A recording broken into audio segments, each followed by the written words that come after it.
We all have different body types or different frames, but do those body types play a role in exercise programming?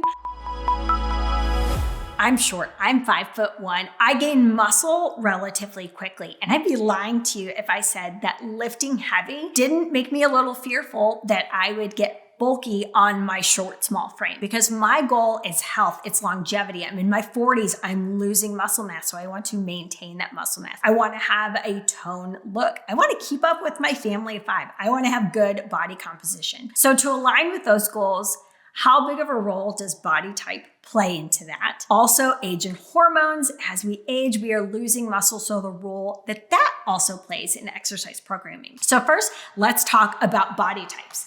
They were first developed back in the 1940s by Dr. Sheldon, and he came up with 3 soma types or body types, and that is ectomorph, endomorph, and mesomorph. I land in the mesomorph category, and he did this by studying participants' height, weight, and then photos from the front, back, and side. So most people are going to be a blend of 2 body types, not neatly fitting into one particular category. So always keep that in mind. Okay, so first let's talk about the ectomorph. The ectomorph traits are lanky bone structures, narrow shoulders, and highly active metabolisms. They are naturally lean and tend to find it difficult to gain weight. Ectomorphs often state that they have a hard time building muscle. Endomorph.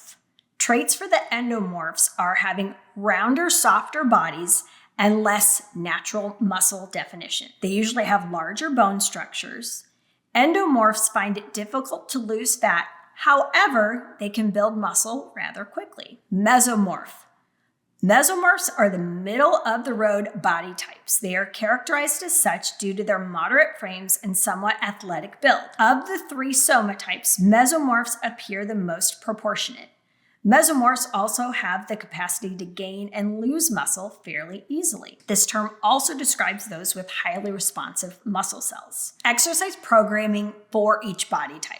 Now, before we get into that, again, I want to reiterate, usually most of us are a blend of 2 categories, one being more dominant than the other. And just because you have this certain body type doesn't mean you can't achieve different goals that you might have. Take, for example, professional athletes. Those that swim tend to have broader shoulders.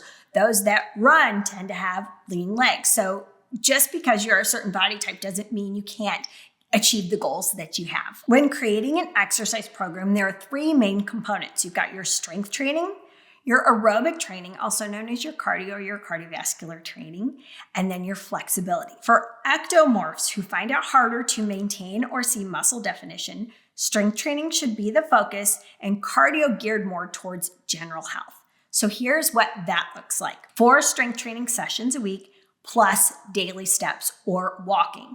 And those 4 strength training sessions, 30 minutes. They do not have to be 60-minute sessions. I recommend 2 upper body strength sessions and 2 lower body strength sessions. For endomorphs who have softer bodies, less muscle definition, find it harder to lose fat, but can gain muscle very easily, a combination of cardio exercise and strength training is recommended. So I recommend doing some HIIT cardio, that's high intensity interval training. These are your more intense cardio sessions where you go hard for 30 seconds and then you recover for 30 seconds. 15 to 20 minutes is a good spot to land out with those cardio HIIT workouts. I recommend 2 or 3 of those each week, no more than that. In fact, 2 is probably where I recommend you land. And then 3 strength training workouts. Now, time budgets are also really important, right? Because if we can't be consistent, we're not always going to see results as quickly as we'd like. So for you, I want you to keep in mind that doing both is equally as important. So according to your time budget, aim for 3 strength training workouts and 2 cardio HIIT workouts each week, and then still getting in your daily steps. Mesomorphs have an athletic build. It's natural for mesomorphs to gain and lose muscle rather quickly. In order to see improved strength while not adding bulk or significant size, the mesomorph must consistently incorporate both cardiovascular and strength workouts into each week. My recommendation would be 2 to 3 strength training workouts each week and then daily steps. Those steps are extremely important and can be a big game changer. And then if you want adding in 1 or 2 of those cardio HIIT workouts we talked about. So we've covered our body types and training for our body types. And while I'd love to say just train for your body type and you will absolutely see results, I'd be leaving a lot out. So we are going to be talking about age and hormones because those play a pretty significant role in seeing results. I'm in my 40s. I've seen a few signs of perimenopause. My testosterone levels, which is directly correlated to muscle, they have remained the same. Some of the others have kind of started declining a little bit, but right now I don't need to change the way that I do my programming. I strength train 2 or 3 times a week. I walk daily.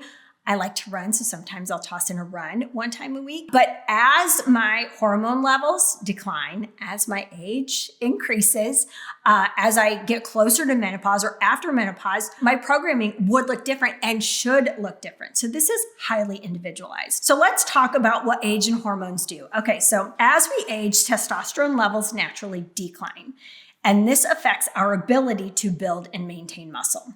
In our 20s and 30s, we typically have peak hormone levels, including that testosterone, and that makes it easier for us to build or preserve lean muscle tissue, sometimes without having to have any consistent exercise. However, as we enter our 30s, specifically in our late 30s, testosterone can start to decline, and this process accelerates perimenopause and menopause. You might have heard of sarcopenia. It's a term for the natural loss of muscle. And this is what we tend to see in perimenopause and menopause. The lower testosterone levels can make it harder to gain or retain muscle mass. Less progesterone and estrogen make it harder to recover from when you exercise. So strength training becomes even more critical as you age because we need to counteract that loss of muscle. Muscle isn't just for aesthetics.